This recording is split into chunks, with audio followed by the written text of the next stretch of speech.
Caroline Chinakwe. Hi. How you doing? I'm good. How are you? Blessed, always, Good. in all ways. Love that. You have an exhibition coming up which caught my attention. I love speaking to artists who are about to undergo a first. There's going to be people watching thinking, what's of all. Yeah, what is that first? So I'm going to leave it to you to explain, because you have gosh. two pieces of artwork that are going to be debuted at the London Docklands Museum. It's like I said, the first time this exhibition space is going to be created, and you're the first artist to exhibit there. So speak about what you're exhibiting and what it means to you.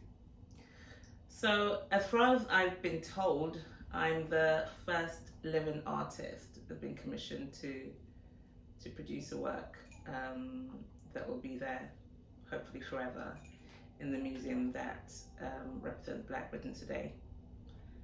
And the two pieces that I was commissioned to produce is that to present Black Britain today, the London Sugar and Slavery Gallery at the London Museum Docklands, which when I was approached about it, I've never even heard of the museum, and I got there and I absolutely loved it. I really loved the museum. So to then be asked to produce two pieces that was carrying on from obviously our history of slave trade and the sugar importation to where we are now was a huge honor, as you can imagine, but also a huge responsibility, because I'm so used to doing work that was about me and my mind and where I was in life, and you either liked it or loved it, but it was my ideas. Whereas this is now about the community, about our past, our present, and it's about us. So it's a huge responsibility to get it right and to interpret all the different research I had done over the last few months leading up to creating the pieces, people I've spoken to, and hopefully tell their story that people can identify with today, but also tomorrow as well in terms of our journey. So for me, it's the biggest honor of my career so far, I would say. When did you get the nod? When did it land on your in your in tray, as it were? So I got an email from Jean-Francois, which is the head curator at the London Docklands, last year. I think it was around August. He first approached me about this, and I'm looking and thinking, oh, what is this? Like, didn't think anything of it. I think he emailed me a couple of times before I actually took it seriously. And then we had the conversation, and I just thought, have you seen my work? Like, how's my work got to do with this? Because initially I thought it was to do with the slave trade. So I was like, okay, how does he want me to interpret the slave trade?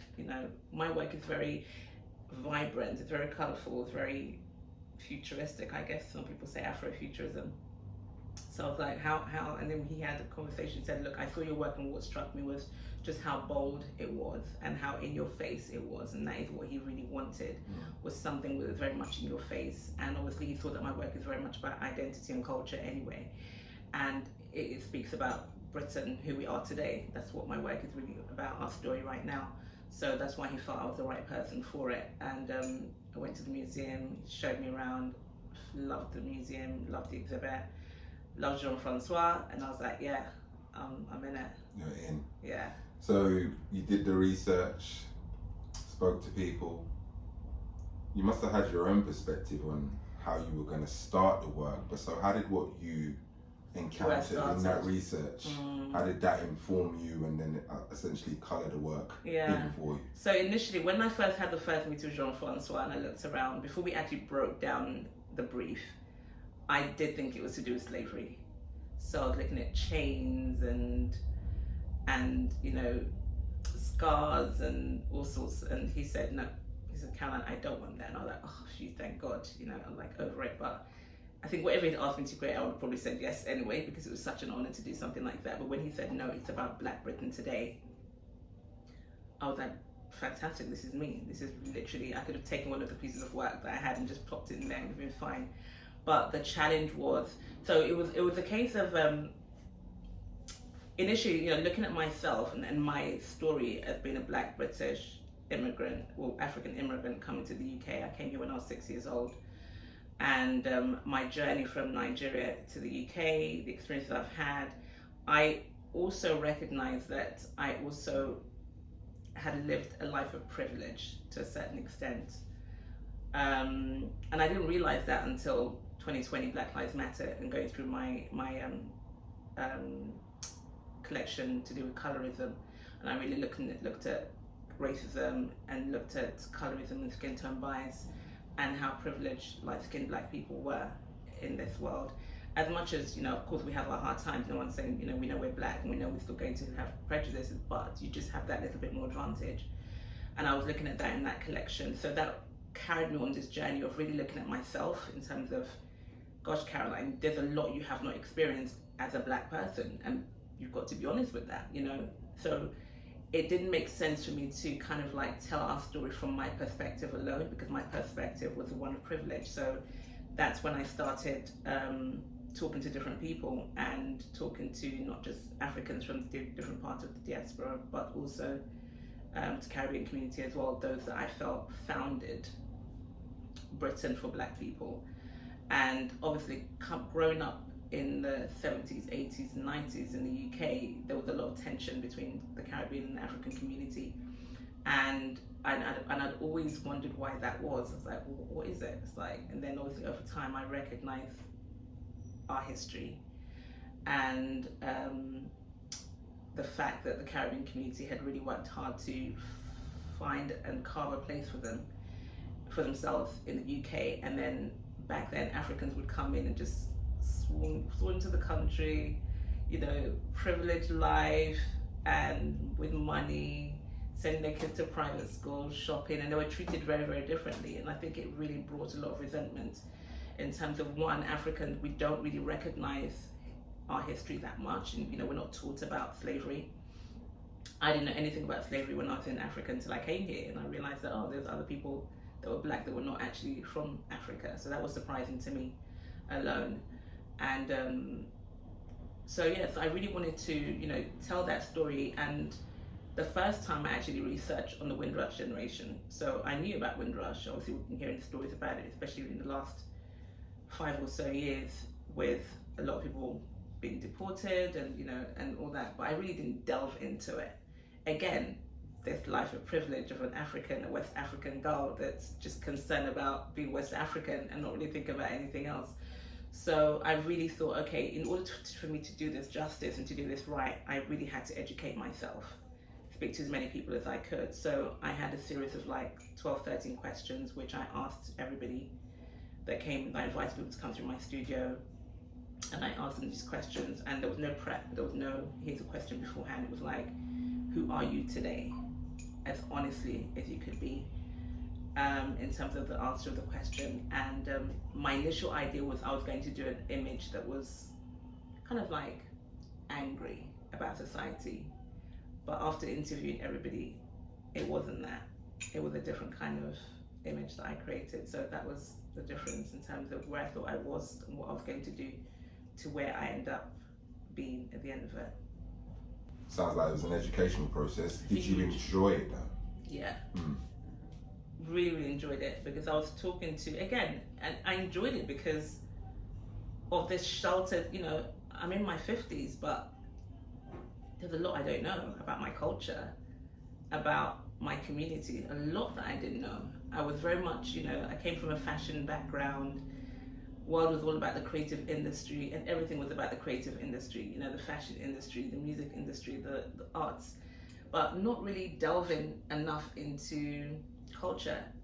My mother, she grew up, without parents. Both her parents died, so she kind of brought up herself. So she was not very educated. So she's very much a hustler. I call my mom a hustler. She's the biggest hustler that I know in terms of, and warrior. She's a survivor in so many ways, and she's kind of self-taught in everything. But she wasn't able to transfer her own cultural background to us because she didn't really learn much about it herself. So I didn't really know much about my culture, my Igbo culture, which was where my dad was from, my Benin culture, which was where my mum was from. Really don't know much. Every time I asked my mum, she's like, I don't know. So we were very Western.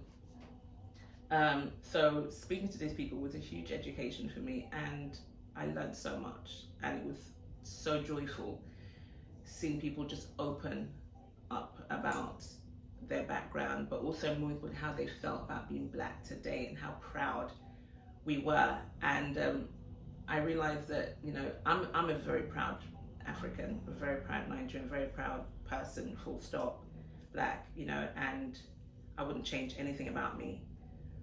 And to see that everyone else felt that way, regardless, because, you know, people, the media always portrays us as black people as just angry all the time, as if we are, you know, everything is about race, everything is about our culture, everything is about, you know, injustice, everything is about oppression. No, when you speak to people, like, it's literally not, because if we lived that way every day, trust me, the whole world would be burned down. That's the reality of it. So we have to, in order to survive, in order to wake up every day and just get on with your day, you have to be happy. You just have to be. You have to find a way to quieten all the noise, block out all the prejudice that you're going to face every day. And you know you're going to face it every single day because that's just your life. But you have to quieten it down in order to get up and go out there and make something of yourself. So asking these people questions, and, you know, I remember one question I asked about what would you change about yourself, was the one thing you changed. And when I first asked that question, the reason why I asked it, because I thought people would say their color. Because I was thinking you say your color just to make life easier, not because you don't like being black, but just to make life easier for yourself. And nobody said it. And I was like, wow, this is amazing. Like, nobody said it. They said things about, oh, I've been more confident, or I've been more this, like more about their personality. And that made me happy that all the questions, I didn't want to lead the questions into it being about race or color, or, you know, I didn't want to say something like, you know, how was the worst thing that's happened to you as a black person. I didn't want any of that. It was about how do black people feel about themselves today, and to know that our past is not our present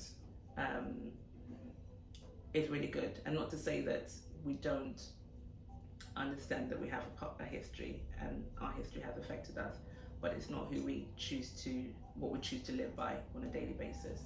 The journey into all things art, there's going to be those who want to know how that kind of took place and where you decided that this was the lane for you. So talk about it. So as I mentioned before, my background is fashion. I was in fashion for over 20 years, 25 years. And I realized that during that time that there was never a real passion for the business, for the industry. And I left it very, very early in terms of really being in all the fashion weeks and, you know, following every single designer and their trends and blah, blah. I literally cut myself off because it was just really toxic. And one thing about me that people who know me know is I'm extremely spiritual, and I'm very much about how things make me feel. And if I can't be myself 100% in the situation, I'm out of it, you know. And I became a mother during that time as well, so it was really important for me to be as authentically myself as possible, and the fashion industry wasn't allowing me to be that. So I kind of like became self-employed and would only go into it when I needed to be, rather than be consumed by it. So, but, you know, still within it for over 20 years because that's what I did. And then towards the end of my career in fashion, so I did everything from production to teaching, had my own label, and then got into styling. And towards, let's say, around the early 2000, I started working with a friend of mine called Samson Soboye, and we started working with African designers. And I just realized that this was my lane. You know, I loved working with black designers and I loved everything about the culture. Then I started going back to Nigeria a lot. So we did Lagos Fashion Design Week when it first started. So we did the first 2 years there, and just going to Nigeria and come back to London was always such a big contrast, because you go there and there was so much life and color and the use of fabric and textures and embellishments. Everything was over the top, but it worked. And I'd go there in a country full of sun and color, come back to London just grey and dark, and it was always like we lost. And I always say to people, like, you don't really know who you are as a black person until you go back home. Whether you go back to Africa, whether you go back to Caribbean, it doesn't matter. Even if you were never born there, you need to step foot into your own country to really know who you are. And you don't realize how much of yourself you hold back and you conform to Western ideology and society. You just don't know that because you think that's who you are, and it's really not. And me going back and forth to Africa really allowed me, even more so than ever, to be authentically myself. And I wanted to find a way of showing that over here. So towards the end of fashion, I started, social media, Instagram became the thing. And I wasn't Instagram for the first few years. And when I finally got on, I was like, what am I going to show? I wasn't into the selfies and all that kind of stuff. And I was like, what can I show that was really me? So I started creating these collages made, using some of the models I'd worked with, some of the models I wanted to work with, styles that I wanted to work with, and really putting it together and restyling it in my own way. And that took off, and people started calling it art. And I was like, no, I'm not an artist. And I came from fashion. Music, I loved. Acting, I love. Art, I didn't. I was like, I don't get art. I'm not an artist. I don't go to museums. So people call me artist because of these collages was strange to me. And I'll just do it in my spare time while doing fashion and styling. So like every now and again, I'll just put a collage out there, and I just found that I was loving it. I was loving because it just gave me a certain type of freedom that I'd never had before, of just authentically being myself and really putting my culture. Like if I could do anything with anyone, what would it look like? These collages have allowed me to do that.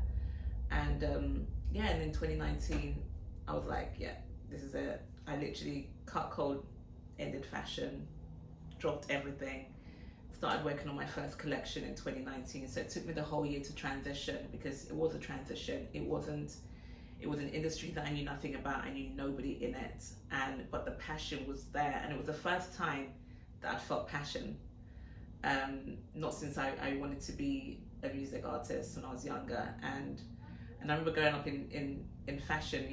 I went to London College of Fashion, and they'd always say to us, you have to live and breathe fashion. You need to wake up thinking about fashion, go to bed thinking about fashion. I never did. And I was like, go to bed thinking about fashion, wake up thinking about it. I never did, and I craved it. I was like, I want that passion for fashion that it seemed like my colleagues had, and they would follow everything, and I knew nothing. My sister, who wasn't in fashion, knew much more about fashion than I did. I had no idea. Like, I didn't know when London Fashion Week was. I knew nothing, but I was in the industry, and I just happened to be good at fashion because I'm a creative, So for me to jump into art, it was literally God's divine intervention, honestly, because how the whole thing just happened, I can honestly say it was not my doing. It was just something that was meant to be. And I think the journey that I went through with fashion really led me to art and creativity, and developing something that I didn't know anything about. So, I wasn't even looking back and be like, I was inspired by this artist. I knew nothing. I wasn't a researcher. So I was very much a mum that just happened to be creative. Like, being a mum was my passion. And I loved, I was a stay-at-home mum, doing creative stuff on the side, working for myself. So I wasn't following what anybody was doing. So I had no idea what the art world looked like or who was who. And I remember the first interview I had, and they're like, who's your favorite artist? And I knew they were gonna ask me that. I was like, I have no idea. I literally don't know any artists. I could say Van Gogh and Salvador Dali. These were people that I knew from GCSEs, going to museum. So I had to Google it, prepare myself for the interview, and I was like, who's a top famous black artist right now? And Kehinde Whiteley came up, and I saw his work, and I was like, yeah, that's good enough. And then asked me, I'm like, yeah, I love Kehinde Whiteley. No idea. That's gonna follow you forever as well. So that was it. That was so 2019 did the first collection, and it was the hardest year of my life because I was giving up something I knew and made money in to do something that I didn't know and wasn't making any money in. So went through huge depression. Like, my depression went on another level of, just never knowing this was gonna work. Waking up crying, going to bed crying, money was depleted, but there was just something that told me that I was on the right path. And even when I started, I was like, Caroline, you are gonna go through darkness, but know there's a light. And I remember saying that to myself in the beginning, and I just trusted that. And I remember around October, November, I started seeing the light where the collection was done, and I was like really happy with that. and then I started talking to people, and they were like, "Oh wow, this is amazing." I was like, "Okay," and that was the beginning. The darkness. Was you producing any work at that time? And when you look back on that work, does it reflect that period you were going through? So that's the other thing about me is I can't work if I'm depressed. Right. I'm not one of those people that, artists, they say use your pain. Songwriters, use your pain to create your best work. I'm not that person. I can literally only work when I'm happy. Right. If I'm not happy, I literally can't do anything. But I'm also a mum, so as all mothers know, and especially a single mother, you just get on with it. So I was always living through this, I call myself the functioning depressed, where you're functioning as normal, but you're just depressed. You literally want to die. But I'd wake up every day, look after my kids, do everything. But, if you tell me tomorrow that my light's going to go out, I'll be like, yeah, thank you. I'd go to bed every night thinking, let me not wake up tomorrow morning. That's how bad my depression was. But I'd wake up and I'd be like, okay, I'm here again. Get on with life, So I was creating work, and I knew what work I wanted to create, so I could do it. So I didn't know I was depressed until 2019, because my sister told me. She said, Caroline, you've always been depressed. And I was like, really? Is that what depression is? Because I was like functioning. I was like, I'm just sad. She's like, no, you were depressed. Like, nobody talks about wanting to die the way you talked about wanting to die from a very young age. I was like, oh, okay. I was like, okay, so I am depressed. But I'm also a very vocal, depressed person. So I was lucky that because of my spirituality, I would speak about my depression. I was very open about how I felt. So I'm very much about talking to myself and talking to people about how I felt. So I think that's what really helped me cope with depression, was that I was not hiding it. I was very vocal about it. So I knew what I wanted to create, and I could create it. And I guess it saved me because it did make me happy. So even though I was going through this sadness of what the hell am I doing? Is this art gonna work? Savings were literally depleting, but I loved what I was doing, and I think that really helped me. So would I be right in saying that the happier you are, the brighter your work gets? Because clearly vibrancy is a huge feature of your work. So speak on that. It's strange again, because this wasn't planned. I would create the work, and then I'd look back on it, and it would speak to me after it was done. Right. Okay. So it wasn't even a case of, I knew I wanted to create art, and I wanted to create things to do with fashion. And because I was a stylist, to me it was just styling. Like, I just can style any way that I want to. But I didn't know much about it until the work was done. Then I'd look at the girl, and I'd be like, okay. Sorry. Yeah, I'd look at the work, and I'm like, okay, so this is who you are. Now what's your story? And in terms of the title, it was the first thing that came to my head. And I realized that my first collection, This Is Me, was really, this is who I was. Like, I really wanted to put myself on the canvas, show people. And I remember the titles, so Let Go of Your Past was one of them, and it was the very first piece, which is this piece over there, but the original one we'll show it is a blue background, and I remember naming everything, and it was phrases. And now I look back, I'm like, yeah, that was literally what I was going through in 2019. Let go of your past. I literally had to let go of my past in order to do the work. I Can't Be Stung by You. So those are the titles that came to mind during that period. So yeah, I mean, I guess people that don't know I'm depressed, they come always very happy. Like, oh, what, you're depressed, but you're always so positive. And I am. I'm an extremely positive person, and my glass is always half full. It's never half empty. But that's the thing about depression, is that you can be the happiest person in the room, and I look back and I'm like, you have nothing to be depressed about. You've got 3 amazing children, you're healthy, you're doing what literally. But depression is it's not something that people can really put a finger on and say, this is what it is. Of course.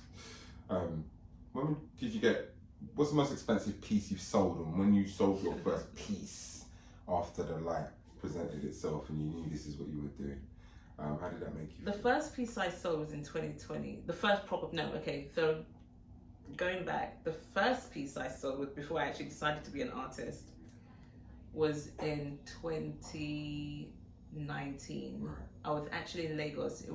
I'd gone to Lagos, and for some reason I'd put all the stuff I'd been doing on Instagram in a book to take with me to just show people, what I was doing. And a friend of mine took me to this hotel and said, I'm going to introduce you to a friend of mine, show him your book. And so the guy had said, oh, he's my friend Caroline, she's an artist. And he looked at me like, an artist? Which kind of artist is this one?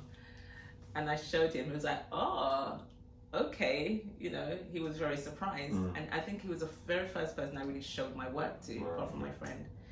And he bought a piece for his, he had a cigar bar. And he ordered a piece for the cigar bar. And I was like, wow, this is great. So the first time I sold anything, and I would come back to London, printing it in Lagos, and they sent it to him. So I never actually got to see it. I've still not seen the piece. But a friend of mine, I think around 2021, 2022, sent me a video saying, oh my God, Caroline, I just seen your work in this cigar bar, and it was in a music video. I was like, oh wow, yeah. So that was the very first before. And then 2020 was when I really sold. So this was after the collection had been really produced, and it was like proper art now. And obviously we're all in lockdown, and I was going through the, oh shit, I'm not going to be an artist. No one's going to buy art. Who's going to buy art in this economy when nobody knows what's going on? So I started looking for project management jobs. It's like, should I retrain? All my friends that were project managers were still working. And I was like, okay, maybe I should do project management. They seem to be able to work from home. And then a friend messaged me. She said, Caroline, I've been wanting one of your pieces since you started. I can now afford it because I'm working from home. And she was a project manager. I'm working from home. Can I buy these 2 pieces and I'll pay in installments? I was like, what? And the pieces were about £1,200 each. And I gave her a discount, and she'd never seen the pieces, just online on my Instagram. And this black woman bought it, and that was literally the universe telling me, no, this is what you're meant to do. Carry on. And that literally, and I always tell her, Sade, she's a friend of mine, I say, Sade, you don't understand, you started my career. Without that, I probably would have given up, thinking, it wasn't going to happen. Yeah. So she was the one. All praise be to Sade. Looks like everything's come in for you at the right time though, just to kind of give you that impetus just before, I guess, the light on the candle, the wick fades, right? There's just there's a little bit of a flicker to say, no, this is the way you're heading. So where do you want to be? In my career? So when I started as an artist, I knew that I didn't want to be a starving artist. It wasn't about passion of painting, I'll just take crumbs as long as I can paint. No, I'm very business minded. I'm very entrepreneurial. Being Nigerian, being Igbo, anyone that knows the Igbo culture, we're all about money and making money. Igbo, Yoruba, it's all about the dough, isn't it? It's all about the money. So it was always like, okay, how do I want to navigate this industry? And I knew that I wanted to be a brand. And especially coming from fashion, everything was about branding.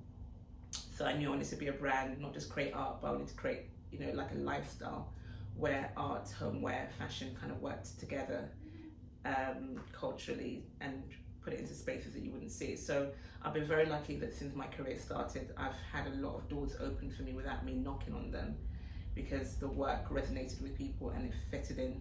And I'll say that 2020 was great for me personally, because the world was now very much embracing culture and wanting to feel like they were doing something. And I think my work just worked well. It was like very cultured, but also very Western at the same time.